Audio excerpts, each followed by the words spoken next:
Olá, garotada, tudo bem com vocês? Professor Dário Alencar, da disciplina de Geografia. Pois bem, no nosso último encontro falávamos um pouco sobre globalização e vimos que globalização ela pode ser resumida, de repente, de forma grosseira, numa expressão chamada fluxo.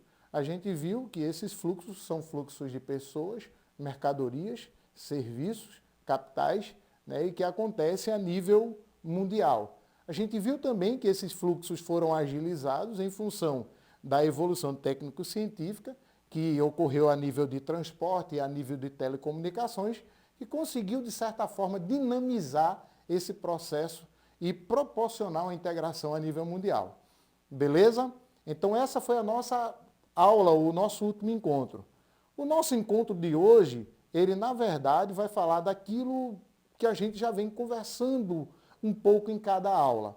E na nossa última aula a gente deu uma visão geral, já no finalzinho da nossa aula, sobre o assunto de hoje. Mas vamos adiante? Vamos lá? Estamos juntos? Bom, a nossa aula de hoje é sobre corporações e organismos internacionais. Ora, para falar sobre organismos internacionais, a gente deve começar com um daqueles que é bastante significativo a nível de mundo. E esse organismo é a ONU, que é, na verdade, a Organização das Nações Unidas. Bom, a Organização das Nações Unidas, ela surge na década de 50, de uma forma um pouco genérica, mas ela vem atender, na verdade, uma necessidade do pós-guerra. Aquilo que a Liga das Nações não conseguiu fazer antes, que era integrar ou, de certa forma, permitir um diálogo maior entre os países, para que não se chegasse ao nível dos conflitos que se teve, ou o nível do conflito da Primeira Guerra Mundial, e tampouco na Segunda isso se conseguiu. Então a ONU vem nesse intuito, ou nesse objetivo, de promover, preservar a paz e a segurança mundial. E nesse sentido, a ONU ela vai fazer o quê? Ela vai permitir, ela vai proporcionar o diálogo entre esses países. Na verdade, a ONU hoje possui mais de 180 países membros e esses países membros são organizados. Como a gente pode ver aqui, a ONU é organizada em várias... existe um sistema, né, com vários órgãos. A gente tem, basicamente, vocês estão visualizando vários deles aí. Os dois mais importantes são a Assembleia Geral, que acontece em reuniões anuais, e pode acontecer de forma extraordinária, dada a necessidade para determinados temas, né? E também o Conselho de Segurança. Esses dois órgãos aí são considerados órgãos de poder da ONU.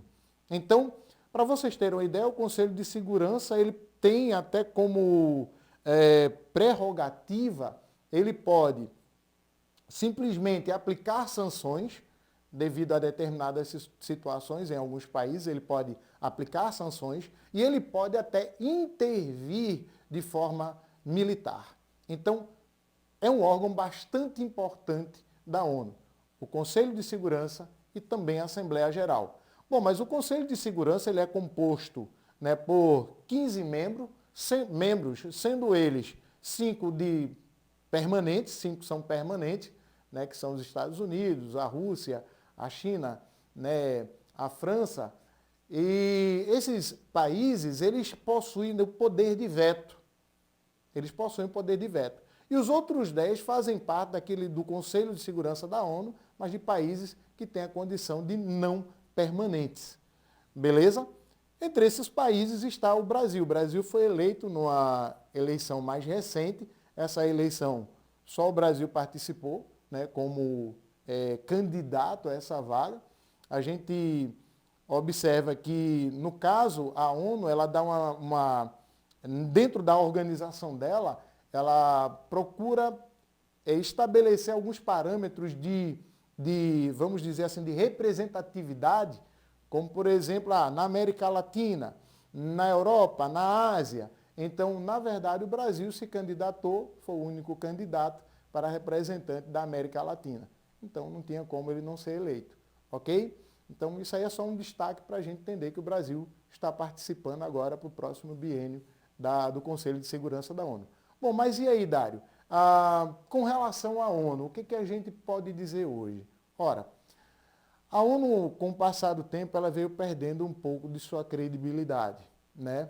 Inclusive, isso aí foi muito perceptível no caso de 2002, quando o Iraque é invadido pelos Estados Unidos, ou seja, o próprio Estados Unidos, que é membro permanente do Conselho da ONU, ele nem solicita, não leva o assunto para debate, nem para nada, mas simplesmente ele invade o Iraque, né, em 2003.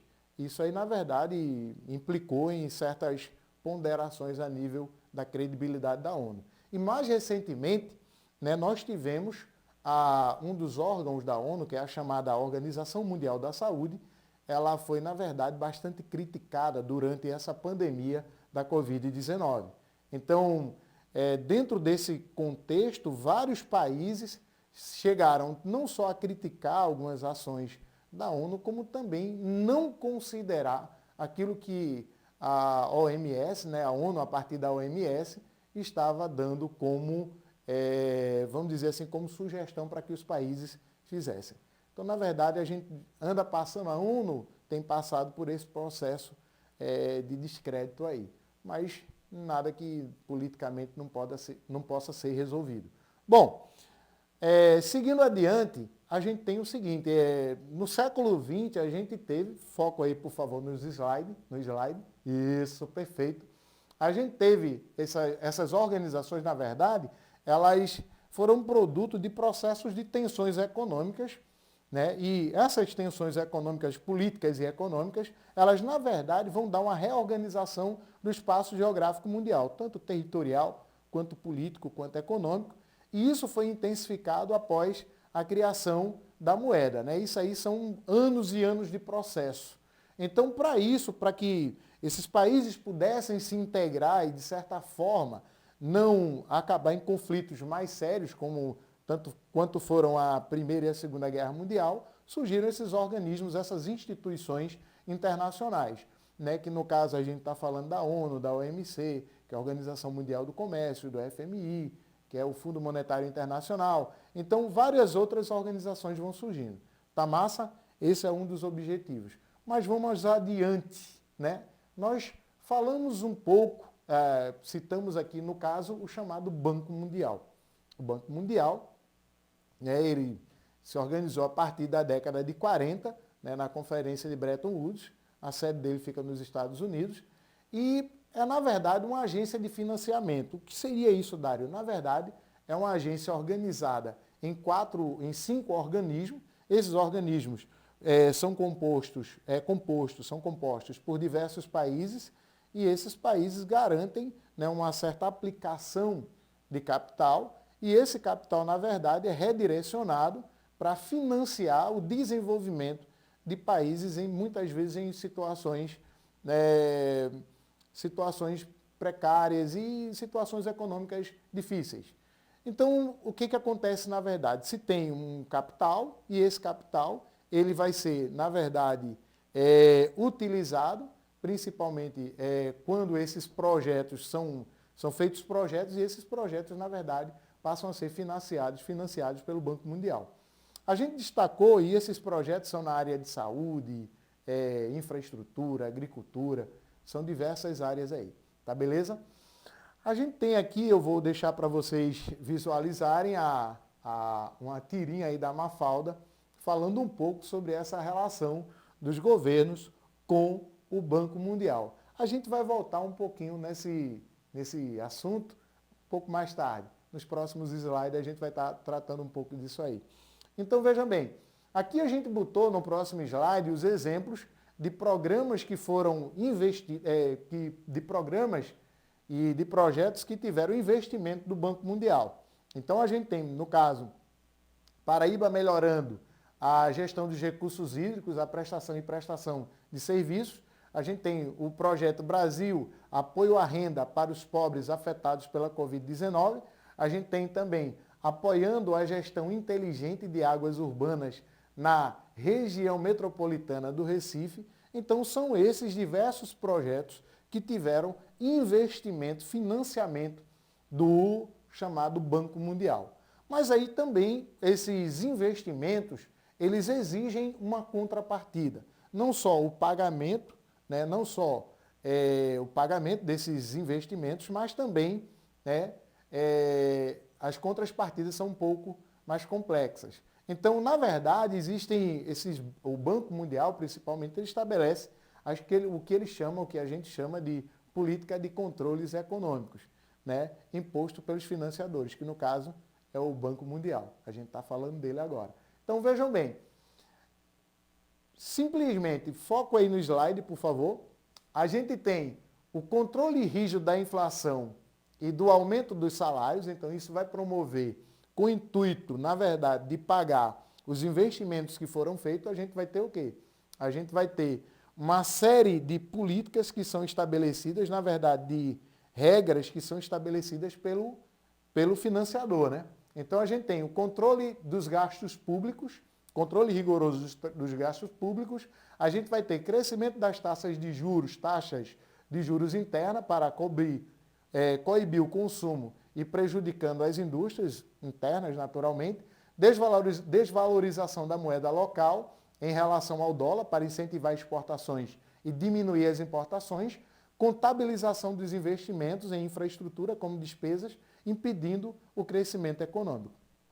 Ora, todas essas políticas reincidem sobre a maior parte da população dos países endividados, né, com esses financiamentos que foram obtidos, pois diminui o poder de compra das pessoas, reduz também os investimentos públicos em benesses sociais, como educação, moradia, saúde e transporte, e em geral de empregos, dificultando a diminuição da pobreza. Assim, manter os compromissos impostos por esses organismos financeiros promove também o aprofundamento das desigualdades sociais.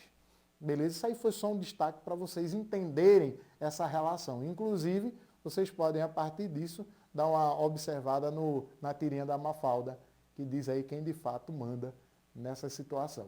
Bom, os blocos econômicos, que faz parte desses organismos internacionais, os blocos econômicos, eles se organizam a partir de países em acordos chamados multilaterais ou bilaterais, né? E esses acordos ele têm diversas formas de organização, ou seja, como eles na verdade são estruturados. Então, para você ter uma ideia, eu vou citar aqui o nome de alguns grupos, como o Mercosul, de alguns blocos, como o Mercosul, a União Europeia, aí você tem o CARICOM, né? Você tem a ASEAN, vários grupos, vários blocos econômicos que se estabelecem. Um dos objetivos desses blocos econômicos está exatamente em facilitar a integração econômica entre os países que compõem esses blocos, ou seja, facilitar um nível de comercialização bem maior entre esses países que formam esse grupo. Beleza? Mas vamos lá, quais são as características desses blocos econômicos?